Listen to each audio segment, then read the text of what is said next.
David Lombardi from The Athletic, of course, does a great job covering the 49ers. And David, good morning to you, man. Niners are 4-0. Cowboys are 3-1. Trying to recall, when you wrote that great piece on the Niners or Cowboys for The Athletic, was that a couple years ago? Was it the game where they basically told Eddie D not to go to, and the Niners shocked the world with Elvis Gurr back and beat the Cowboys up? Well, I wrote that, I think, in 2020 or 2021. It was before they met again in the playoffs, and basically one of the last lines of the piece, and this is the longest thing I've ever written, it was 6,000 words. I remember, it took me 3 days to read it. Yeah. Well, it took me a lot longer than 3 days to write it, so it was crazy. But at the end, I said, there's all this epic history in the 70s, 80s, and I focused on the 90s in that piece, and I said, the crazy thing is that neither the 49ers and the Cowboys have not simultaneously been in the playoffs since, like, 1996 or something like that, or 97, like late in the 90s. So it had been, like, over 20 years since both teams were simultaneously in the playoffs, and obviously the most recent time they had met was that epic game, which is the most star-studded game in NFL history, January 1995 NFC Championship.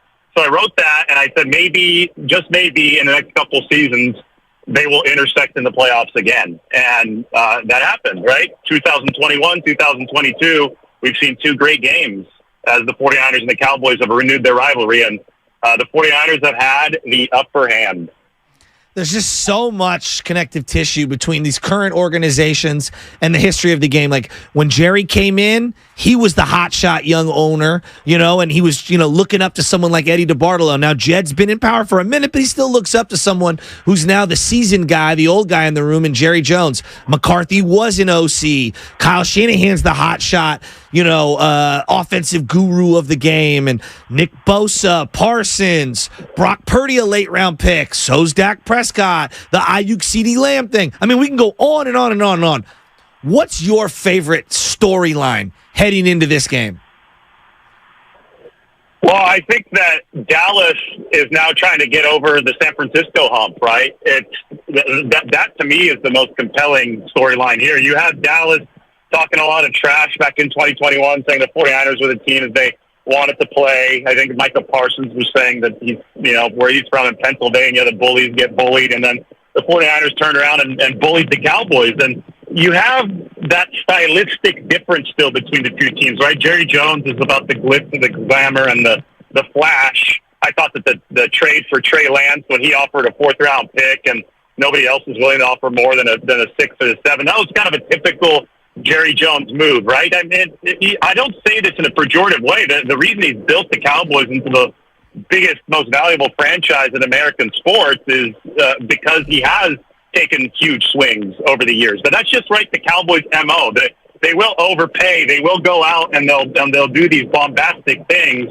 Whereas the 49ers have really tried to build this workman-like vibe, right? They love to pound the football, run the football, win in the trenches. Their head coach, Kyle Shanahan, even though he's one of these offensive wonder kids, his main focus has been on the defense, on the defensive line. And I think that's what makes the 49ers such a balanced team. So it's a bit of a contrast of styles in that Dallas, I said they're kind of a front-running defense. If they're ahead, they're going to absolutely crush you because they could pin their ears back and they can go after you and they could prey on interceptions. We've seen that from Dallas already this season in 3 out of 4 games. But if you punch them in the mouth, if you're able to get that lead early against Dallas, all of a sudden they look like a whole different team. So to me, the most compelling storyline is, can Dallas dispel what I think is a very fair notion about them being a good, talented team, but a front-running team? Can they hang in there against an actual bully?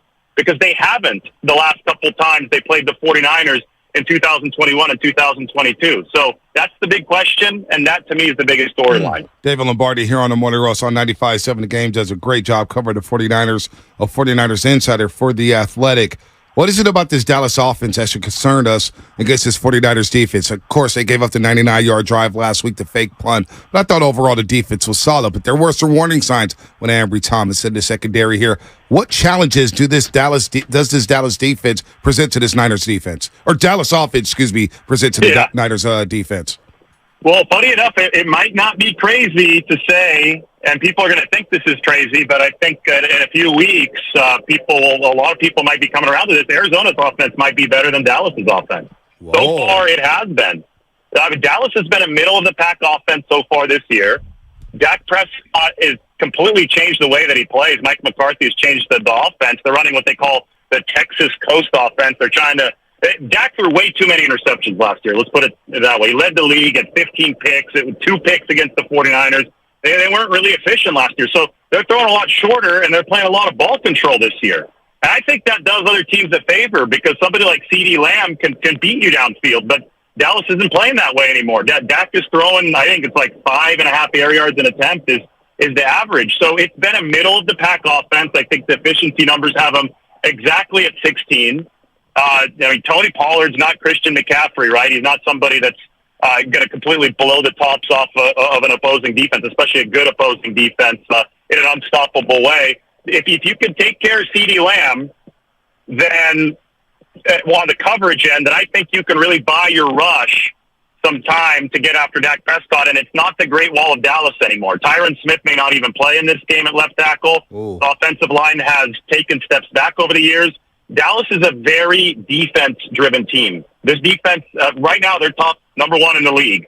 But the offense is behind where the defense is at right now, and I think the 49ers have a definite advantage on paper. You know, that 2021 season matchup in the playoffs, Deebo Samuel was the star of that game, telling Kyle Shanahan, give me the ball, I'm going to score here. And then he goes out and absolutely does it. He looked a little tentative last week. I'm not here to say that he was injured or, second-guessing himself or any of those things. He just, to me, didn't look like he had the same explosion. What have you been noticing from him in practice the last, 10 to 15 days? Did you ask about Deebo? Yeah. Yeah, well, Deebo's obviously been dealing with some of the injuries. He hurt his ribs, and there was a little bit of a knee issue coming out of that game against the New York Giants. So the thing is, he didn't really practice last week. He got in there for the kind of the walkthrough speed practice on Friday, and that was enough for the 49ers to give him a couple plays. But I think that we all saw that he was more of just a decoy against the Arizona Cardinals. I do think that he's going to be a bigger part of this game plan because you might have a freshness aspect coming into the Dallas game since he didn't have a very heavy workload this past week. But, with Deebo, the way that he plays, it's so physical. You can't tell him to play any other way because that's what makes him Deebo Samuel, right? He's just a punisher out in the open field. Hey, somebody asked me who's better, Brandon Ayuk or Deebo Samuel the other day, and I said that's a completely unnecessary and unanswerable question. One of these guys is a sports car, and one of these guys is a diesel truck. And you're happy to have both of them in your garage, right? You're going to use each car for a different purpose, and that's what makes this 49ers offense so dangerous is that, you have different weapons that can do different things, and then you have Christian McCaffrey who can do everything. Well, that's funny because I was just about to ask you, David, and we're talking to David Lombardi here, a 49ers insider from The Athletic. If I took Christian McCaffrey away from this offense, what would it look like? Obviously, it wouldn't look like what it's done the first 4 weeks of the season, but we've been discussing earlier in the week who's a more important player offensively, Christian McCaffrey or Brock Purdy. Now, a lot of people are going to say the quarterback's more important, but I believe they can win a couple games with Sam Darnold if McCaffrey's in the lineup. That running game looks a lot different if Christian McCaffrey's not in the lineup, David. I think it's a question that's as old as time. People who talk about the Montana Walsh years say that there were those debates back then too. Who's more important, the quarterback or the play caller? Now you throw Christian McCaffrey into the mix. It's a three-way argument now, right? Right. Some people are saying, well, it's Kyle Shanahan's doing everything, and then some people are saying McCaffrey's doing everything. And then you got the Brock Purdy people. I've always been this is a team sport kind of guy. Every single component is so important. You can't discount any component. And as far as McCaffrey goes, I don't think I've seen him on his back once this season. I mean, even when he's tackled, he's the one that he tackles the tackler. Going back to Kello Witherspoon against the Rams, but every single run is finishing with this like Walter Payton type of physicality. And it's really something. And it's historic so far, right? Some of the numbers that we're seeing from Christian McCaffrey. So I asked Kyle Shanahan about it the other day because to me it seems that he's seeing the field better than last year. He's feeling the holes better. He's picking up those creases the way that he didn't when he probably didn't know the playbook as well last season. And Kyle agreed with me.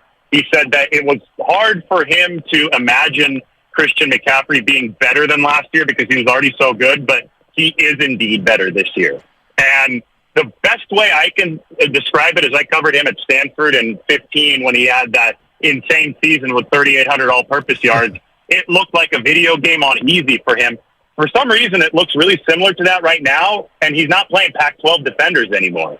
He's playing NFL defenders, which to me is just jaw-dropping. So, yeah, I mean, the guy's one of the best players in football. But Brock Purdy, as of right now, is playing as one of the best quarterbacks in football, and Kyle Shanahan's calling plays as one of the best play callers in football. Yeah. So if you can have all three of those, why not? And when you do have all three of those, and your offense could be doing historic things. And right now, some of their advanced metrics are beating what the 2007 Patriots were doing. So it's wild what we're watching from the 49ers. Yeah, I know you're talking about CMC finishing runs, and everyone's worried about usage rate and stuff, which is a fair concern. I'm worried about him getting face masked because it's the only way people can try to drag him to the ground, and he's going to get hurt because somebody's ripping on that face mask. But neither here nor there. Let's go to the defense. Bosa doesn't have the amount of sack numbers for a lot of people, but like in the offseason, hey, Javon Hargraves, you can't double everyone. One of them's got to eat. Hargrave's been way better than I anticipated, and I feel like him and Bosa, Armstead as well, like all these guys are benefiting from each other on that line. But Hargrave has been everything that they've wanted and then some. I'm so impressed with him. Are you as impressed as I am? Well, he has as many sacks already, and we're not even a quarter away through the season, as all of the 49ers defensive tackles had combined all of last season. So, yeah. Wow. And consistency is what's really cool.